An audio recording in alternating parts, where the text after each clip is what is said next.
आज का हेडिंग लगाओ कोवेलेंट बॉन्ड। सिर्फ आज हम कोवेलेंट के बॉन्ड के बारे में ही पढ़ेंगे। तो पहले हमने लुईस स्ट्रक्चर पढ़ा था। लुईस स्ट्रक्चर में हमने क्या पढ़ा था ना, आप एक एटम को कैसे रिप्रेजेंट कर पाओगे। ऐसे आप कुछ रिप्रेजेंट करते थे एटम्स को, ऐसे आप कुछ रिप्रेजेंट करते थे एटम्स को, और ये दो इलेक्ट्रॉन के बीच क्या होता था, ये दो इलेक्ट्रॉन के बीच क्या होता था, इंटरेक्शन होता था। तो HCl ऐसे बॉन्ड बनता था, HCl ऐसे बॉन्ड बनता था। तो देखो, तो force of attraction between mutual sharing of electrons. तो force of attraction develop between atoms by mutual sharing of electron is called covalent bond. तो ये वाला पॉइंट लिखो।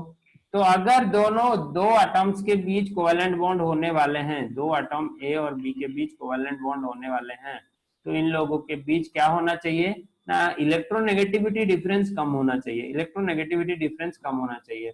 अगर इलेक्ट्रोनेगेटिविटी डिफरेंस ज्यादा हो गया तो ये आयनिक कंपाउंड बनाना प्रेफर करेंगे, ना कि कोवेलेंट। अगर इलेक्ट्रोनेगेटिव डिफरेंस ज्यादा हो गया तो ये आयनिक कंपाउंड बनाना प्रेफर करेंगे, ना कि कोवेलेंट।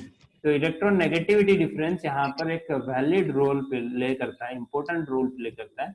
और कोवेलेंट में लोन पेयर भी यूज हो सकता है और सिंगल इलेक्ट्रॉन भी यूज करके आप बॉन्ड बना सकते हो। तो यहाँ पर हमने सिंगल इलेक्ट्रॉन यूज करके HCl के बीच बॉन्ड बनाया।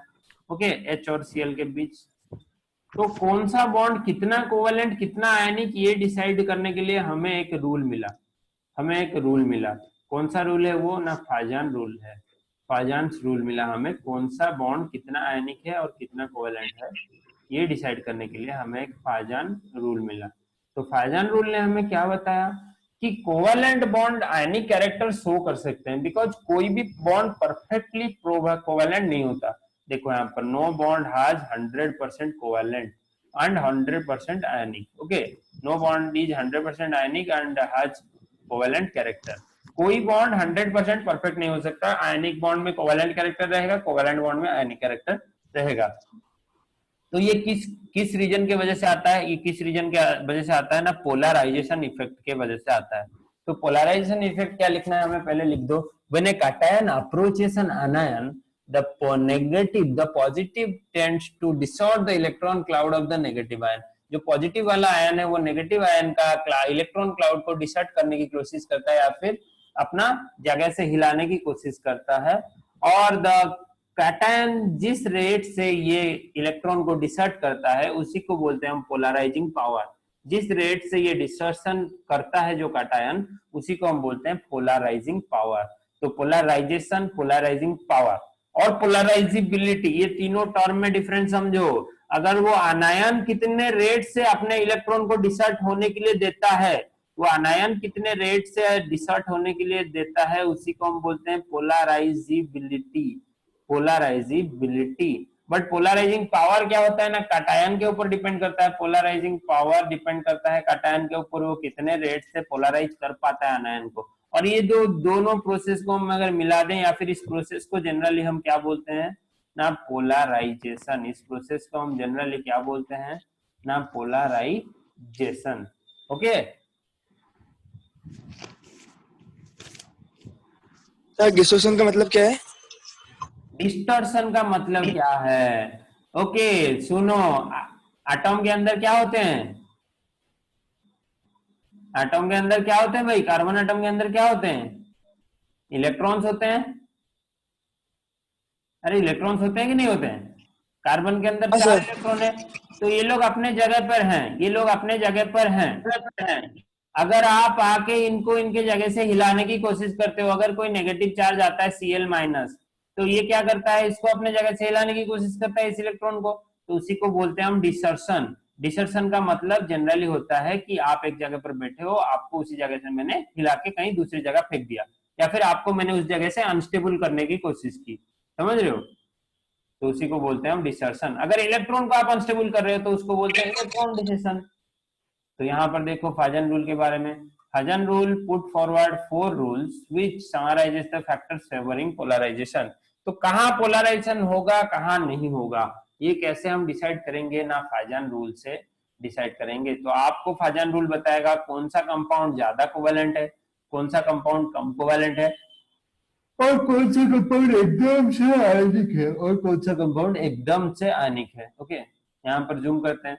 तो पहला रूल है स्मॉल साइज ऑफ कटायन। तो अगर कटायन का साइज बहुत स्मॉल हुआ तो उसके ऊपर न्यूक्लियर चार्ज ज्यादा होगा। मैंने बोला था न्यूक्लियस के पास जितने आप रहोगे आपके पास उतना ज्यादा न्यूक्लियर चार्ज होगा। And they tend to distort और polarize the electron cloud more. Okay, अगर आपके पास ज्यादा पॉजिटिव चार्ज होगा तो आप नेगेटिव चार्ज को ज्यादा पावर से हटा पाओगे, आगे नहीं। अगर आपके पास बहुत सारा पॉजिटिव है, यहाँ पर एक कटायन के ऊपर और एक कटायन सी के ऊपर बहुत सारा पॉजिटिव है और यहाँ पर एक आनायन के ऊपर बहुत सारे लोन पेयर्स हैं या फिर इलेक्ट्रॉन्स हैं, तो अगर इनको हम डिसर्ट करने की कोशिश करेंगे, अगर इसके ऊपर ज्यादा पॉजिटिव चार्जेस होंगे तो ये इजीली डिसर्ट करेगा। आपको पता है पॉजिटिव नेगेटिव डिसर्शन होता है, हाँ कि नहीं। अरे ये अट्रैक्ट करने की कोशिश करेगा उसके इलेक्ट्रॉन को, तो इलेक्ट्रॉन अपने जगह से हिलेंगे कि नहीं हिलेंगे, बेसिक कॉन्सेप्ट है। हाँ सर। हाँ, दो compound containing small cations will have more electrovalent character. The compound containing small cations have more covalent character. Example, LiCl is more covalent than NaCl and KCl due to smaller size of Li ion. तो यहाँ पर nuclear charge ज्यादा होता है, desertion ज्यादा होता है, polarisability या फिर पोलराइजिंग पावर ज्यादा होता है, तो ये कंपाउंड हो जाता है अपना कोवेलेंट कंपाउंड। तो ये कंपाउंड हो जाता है अपना कोवेलेंट कंपाउंड। पर कोई कंपाउंड पूरा कोवेलेंट नहीं होता, कोई कंपाउंड पूरा आयनिक नहीं होता, सब में कोवेलेंट और आयनिक कैरेक्टर मिले जुले होते हैं।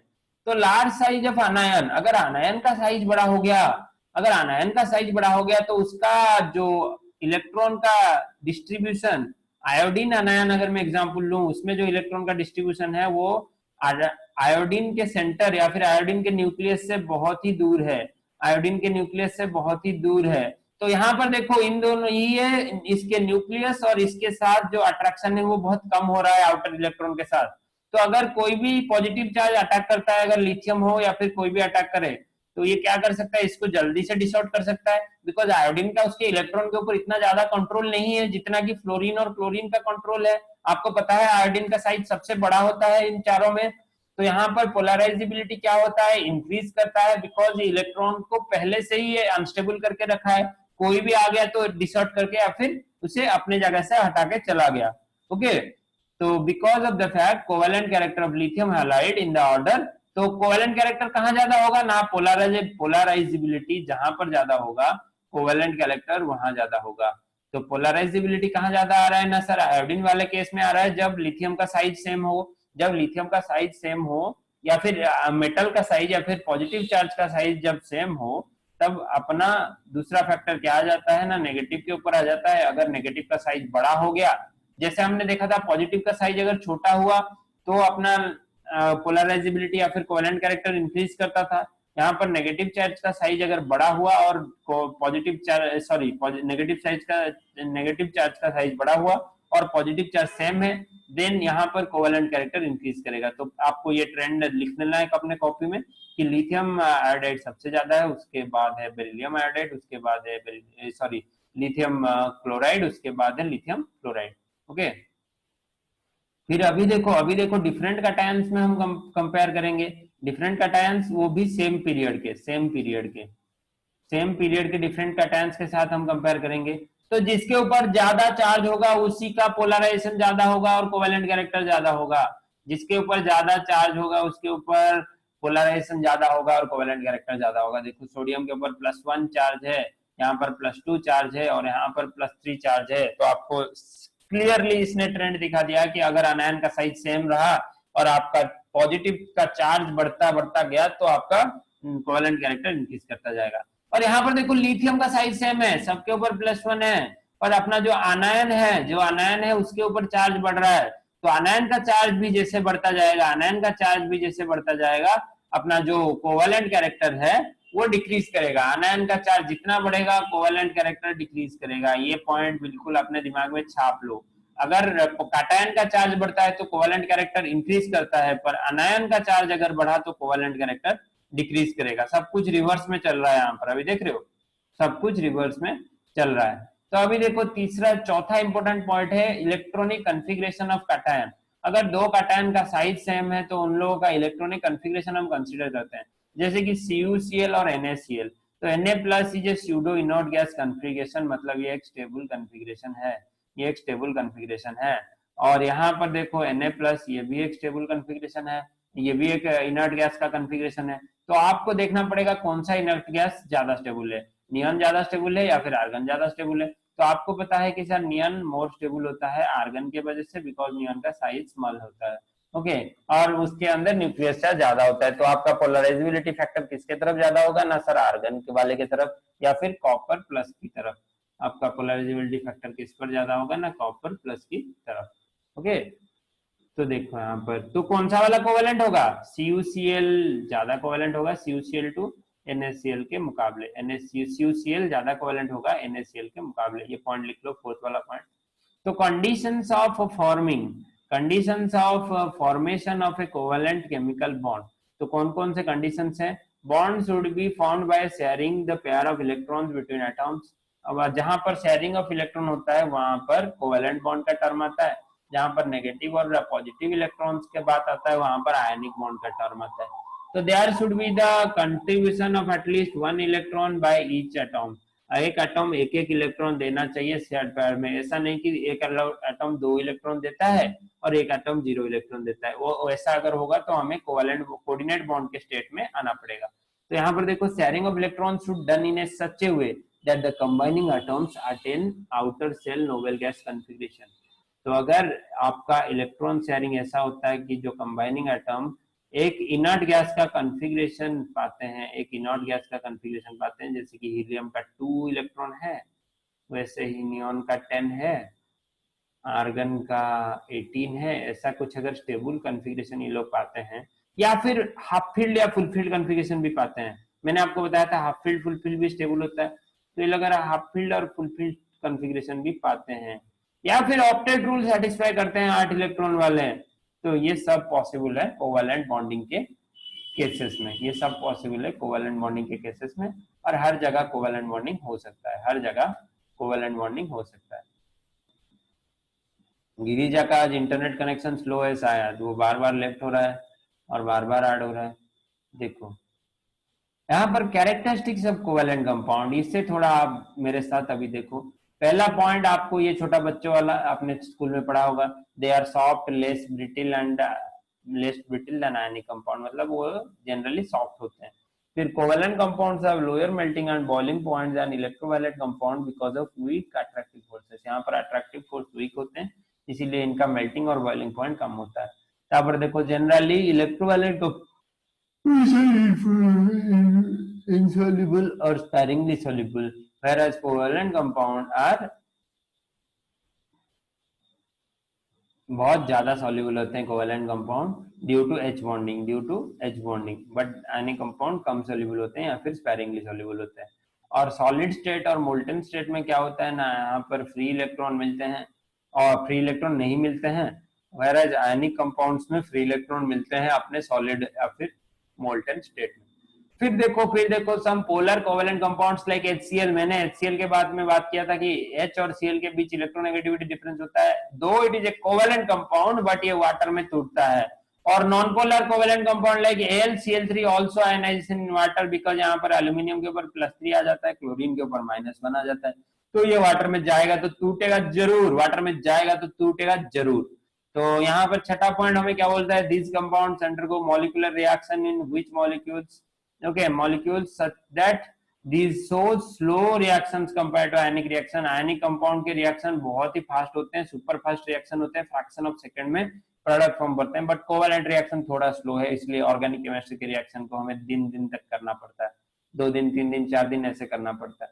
तो covalent molecules are directional in nature, ये डायरेक्शनल होते हैं, मतलब आपको दिखा जाएगा कि इसके कंपाउंड में हमें एक तरफ पॉजिटिव चार्ज मिलेगा, एक तरफ नेगेटिव चार्ज मिलेगा, और एक बॉन्ड का डायरेक्शन हमें दिखेगा कि हाइड्रोजन की तरफ से क्लोरीन की ओर इलेक्ट्रॉन का जाना हो रहा है, ये बॉन्ड को हम बोलते हैं डायरेक्शनल।